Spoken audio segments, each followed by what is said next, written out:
I think he's one of the best heavyweights of all time, and his movement is so different. One of the things that was interesting, where they were talking about the fight, and AJ Tony Bellows was talking about when he fought him. The big question looming over everything is who's stopping this guy? Who is going to stop Oleksandr Usyk? Prime Usyk at cruiserweight or prime Holyfield at cruiserweight? Usyk is just different. The fighters are different now. It used to be like skill. Now it's more about conditioning. You think so? Yeah. Joe Rogan has declared Oleksandr Usyk the greatest heavyweight of all time. He highlights Usyk's exceptional footwork and technical mastery, noting how effortlessly he breaks down and exhausts even elite opponents. Rogan insists Usyk isn't just winning, he's dismantling the best heavyweights of this generation, often more than once. What sets Usyk apart, according to Rogan, is his ring IQ and movement. Making top-tier fighters look average isn't just talent, it's proof that Usyk deserves a place at the top of boxing history. Last Dubois fight. Yeah. Was it crazy? I saw something the other day. It was like Usyk swimming 5 hours. I was like, oh my God. He's an animal, man. Yeah. I mean, he's so fucking good. He's so good. I mean, think about what that guy has done. He beat AJ twice. He beat Tyson Fury twice. And now he beat Dubois twice. Mm-hmm. That's crazy. No, it's incredible. Those are two of the best, of this era. I think he's one of the best of all time. I really do. I think he's one of the best heavyweights of all time. And his movement is so different. One of the things that was interesting, where they were talking about the fight, and AJ Tony Bellows was talking about when he fought him, and AJ was saying that when he fought him, it was the most exhausted he's ever been because he's always moving. There's no rest with him. No rest. There's no like time constant. There's constant twitching. Under fire the whole time. you're constantly thinking, when is this coming? There's no silent agreements. There's no relaxation. There's no rounds off. Yeah. Everything is he's putting it on you and moving constantly. Like I always say, he's like a giant Lomachenko. Got it. They were both trained by the same guy. Oh, were they? Yeah, Lomachenko's father trained Usyk as well. Ah. Yeah. So there's something, something. Obviously, gravity keeps him from moving the way Lomachenko does because Lomachenko's so small. Yeah. He can like dance around you. For sure. In footwork, just majestic footwork. But Usyk's footwork is like, there's a bunch of breakdowns of the final combination that he hit Daniel with. Mm-hmm. And, he steps off to the side and lands that fucking left hook from hell. God, it was good. You could see Daniel was already tired. You could see it. It's it's just dealing with that. There's got to be movement. something like, Lomachenko's dad, like some type of philosophy or something. You know what I mean? Like these guys just kind of tap into, because like to be a big guy, there's footwork and all that stuff. But I think, man, shout out to the coach, like to the dad. It's skill, man. It's a skillful type of boxing. Boxing experts now widely agree Oleksandr Usyk has earned a spot among the sport's heavyweight legends. For years, names like Lennox Lewis, Larry Holmes, and Evander Holyfield dominated that conversation. But Usyk's remarkable rise from cruiserweight to heavyweight changed everything. He didn't just survive in a division of giants, he outclassed them. With elite-level skill, intelligence, and consistency, Usyk has proven himself a complete fighter. He's not just winning, he's redefining what heavyweight greatness looks like. Let's quickly have that conversation then about the best heavyweights of all time. Mm-hmm. Where? Because I know in your head you've done it already. I mean, you've done about 20,000 videos since the fight. One of those videos must be saying where he's ranked as an all-time top 10 heavyweight. Oh, I think he has to be in the top 5, if not top 3. But he has to be. He has to be. And go on then, name him. So Muhammad Ali. Yeah. Lennox Lewis. Yeah. And I would actually probably say Oleksandr Usyk. Yeah. Just ahead of Larry Holmes. Okay. Just ahead of Larry Holmes. Yeah. I know, look, those two, Lewis and Ali, their resume speaks for itself. The world title fights, they speak for themselves. I've sat with him and he has an aura. Mm-hmm. You can tell that, even looking at my videos, there's he something walks different. in, dude, and you're like, okay, his eyes, they're this very like piercing, and you think, you feel like you are in the presence of something very, very special. Oleksandr Usyk has beaten nearly every top heavyweight, and in many cases, he's done it twice. In an era where heavyweight depth has thinned, Usyk has had to revisit familiar opponents. Yet he's never wavered in dominance or sharpness. At this point, fans struggle to name a worthy challenger. Joseph Parker might be the only real option left, but even that fight doesn't carry much intrigue anymore. Usyk's legacy is already cemented. He's conquered multiple weight classes and done it with unmatched precision, discipline, and class. Quick feet. He's got some power, and he's got Andy Lee. Those things make that fight pretty intriguing. I agree. And if he faces him, I think he, again, will be the heavy favorite. And let's assume he beats him. Do you retire? Do you take another lap around the same block? Like you said, it's a young 38. And again, I know this is a money game, but the other young heavyweight that I like that's been on a very good run, and we've been impressed with them, Agit Kabayel. And now that's another relatively small heavyweight that's quick-fisted, and he knows how to operate inside. Again, he's already beaten Fury twice. He's fought Joshua twice. When we talk about trilogies, generally it's about 1-1, right? Not 2-0. Exactly. Although we just had one with Serrano and Taylor, but again, they have limited opposition. But there you have it. Oleksandr Usyk once again becomes undisputed heavyweight champion of the world. And rounding out Boxing Palooza 2025 from the MGM Grand in Las Vegas. There's growing speculation that Joseph Parker could be next to face Oleksandr Usyk, but many see it as more of a formality than a real threat. Boxing analyst Dade Oladipo even suggested Derek Chisora as a potential opponent, not because he expects a win, but for the entertainment value Chisora brings. Chisora knows how to hype a fight and put on a show, which helps the sport overall. Still, in terms of skill and accolades, Usyk is leagues above both Parker and Chisora. Any matchup, at this point, feels more like a showcase of Usyk's dominance than a true contest. Then, well, here it is. Here's your world title shot. You're going to fight for a world title, right? But if you're Joseph Parker, and I spoke to Andy Lee, it isn't just a case of fighting for a world title. You want to fight the number one for the world title, and that guy is Oleksandr Usyk. So, there must be loads of conversations going on right now. Loads of conversations. I did say this the other day, and I don't know, sometimes I'm like, when I was in the ring and I was interviewing Oleksandr Usyk, I was desperate because of my love for Joseph Parker. I was desperate for Joseph Parker to get. I know he got in the ring after, but I'm talking about on the zone. So whilst everyone is still in the stadium and everyone's still tuned in, I was desperate for him to kind of just jump in the ring.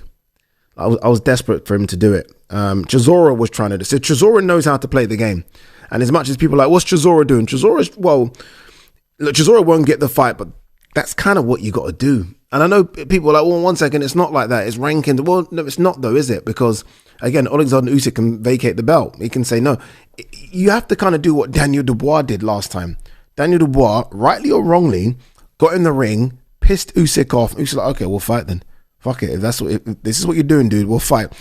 And I felt like there was a time where I wanted Joseph Parker to almost nudge me. And I'm telling you now, we're kind of told not to give the mic. I don't know if you see, I always hold onto the mic. I would have given Joseph Parker the mic. And I would like Joseph Parker because there's a mean side to Joseph Parker. I think everyone sees the friendly side. I've seen the mean side. And I wanted Joseph Parker to say, I want my shot. You've been ducking me. All these things might not be true, but do it. Sell it. The crowd would have gone a bit wild, right? Because I think a lot of the crowd want Joseph Parker to get his shot. But that's not what happened. And all of a sudden, you're seeing Jake Paul in the ring doing a face-off. You're seeing all these. And I'm like, where's Joseph Parker? Where are you, Joseph? Rising star Fabio Wardley recently shared advice for anyone daring to face Oleksandr Usyk, and it's not encouraging. He warned that basic tactics won't cut it. Usyk's defense and footwork are too polished for standard jabs or predictable patterns. Wardley emphasized that fighters need to be unpredictable, combining right hooks, left crosses, feints, and constant pressure to unsettle Usyk's rhythm. But as he admitted, that's far easier said than done. Once in the ring, most opponents quickly realize they're not fighting Usyk. They're trying to catch him, as he dictates every move with surgical precision. And then you found something. How difficult is it when your tactics aren't working, and they weren't working for Daniel? And look, I'm not comparing Oleksandr Usyk to Justice Hooney, but you had to find something and you found it. Yeah, that's the thing. I think that there is a level of belief of I will find it. I can find the way. I will find the way, and maybe some kind of and stubbornness, especially from my part, probably of like I'm not rolling over. I will find the way. Like I will manage my way out of this situation. I will extend the alphabet past the letter Z until I find the right plan that works here, the right situation, the right combination, the right punch. I will exhaust all options. Me personally, and it is a no. Don't do this to us. Fights and stuff, and you're just going, your brain's going, this isn't working. Like, I don't know what you're on about. Like, it's not happening. It's not working. And then you have to get up and you have to G yourself up and get yourself going again. And Joe Rogan has often marveled at Oleksandr Usyk's rise, particularly the fact that he began his career much smaller than the heavyweights he now dismantles. Despite jumping weight classes, Usyk hasn't just adapted, he's taken control. Rogan highlights how Usyk handles massive opponents with surgical precision and composure, while others lean on size and brute force. Usyk breaks his opponents down mentally and physically. It's that contrast his smaller frame versus his overwhelming effectiveness that, according to Rogan, makes Usyk such a rare and fascinating force in boxing. Yes. I think he's incredible. Incredible. I mean, I've watched every one of his fights. That dude is on such a different level. And he's smaller than everybody. He's fighting giants. He's fighting giants. When you're fighting a guy who's 60 pounds heavier with 10 ounce, 12 ounce gloves, it makes such a world of difference. Trying to hurt Especially somebody. when the guy is fucking Anthony Joshua, you know? But please understand, Usyk fought at, I think, 75 when he started out. He's not a big frame guy. He's like 225, 230 as a heavyweight. 220, not even yeah, 230. not big. Not big, And that's man. a lot of... he By had the to way, put that was weight on. Tyson's weight when he was in his prime, too. Yeah. There's something to be said for that, because a 220-pound man like Mike Tyson can knock out any human being that's ever lived. Yeah, your jaw The amount of can't take power he can generate is insane.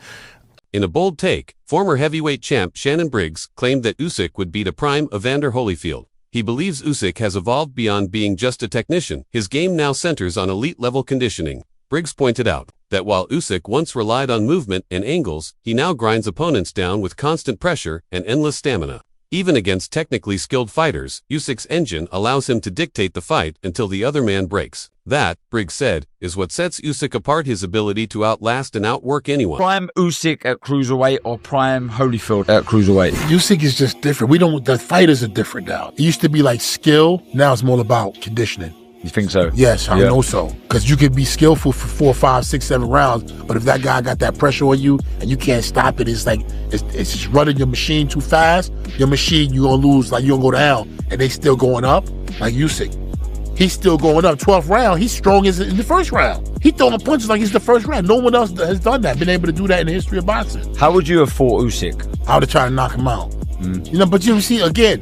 Me and my best, from my escape plan is I'm boxing him cool and relaxed, and I'm countering the heck out of him, and I'm also boxing. How would Roy Jones Jr. have fought Usyk? I'd try to knock him out, he said, but quickly acknowledged that even at his best, he'd need to be calm, calculated, and razor-sharp. Speaking on Daniel Dubois's loss, Jones admitted he underestimated just how dominant Usyk would be. He noted that Dubois's approach was far too basic to trouble someone of Usyk's caliber. Jones believes that while a big heavyweight could beat Usyk, it would require a flawless strategy, one built on pressure, flexibility, and conditioning. Because once Usyk reads a pattern, he dismantles it. And without a plan, no one stands a chance. Usyk, what did you make of his display against Daniel Dubois last Saturday? It was something else, wasn't it? Yeah, I mean, it was, but it was nothing less than I expected, because if you make a guy quit with a jab, Spencer, you know this, if you make a guy quit with a jab, how is that guy ever going to beat you?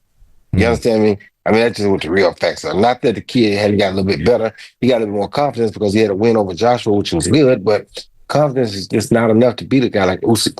You got to have some technique. You got to have some grit. You can't lose to him with a jab and think you're going to beat him. That's not going to work. Roy, you was a smaller guy that went up and won the world heavyweight title, one of the only ones to do that from middleweight up to heavyweight. You know, how does someone beat Oleksandr Usyk? Is it the smaller guy? Is it the guy that's coming up in the weight divisions, you know, as opposed to the bigger heavyweights? No, the bigger guys could beat him, just got to have the right fight plan. None of these guys fighting with the right fight plan. And I'm not going to tell them the right fight plan because that's not my job to do. But you got to have the right fight plan to fight Usyk. If you don't have the right fight plan, he's going to destroy you.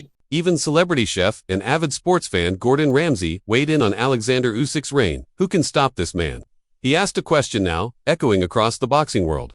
Usyk has already taken out the top names of this era, Dubois, and more, sometimes twice. And he doesn't just win rematches, he improves in them. Ramsay's comment captures the growing sense of inevitability around Usyk. Whoever faces him next isn't stepping in to win, they're stepping in to survive. That's how far ahead Usyk is from the rest of the heavyweight division.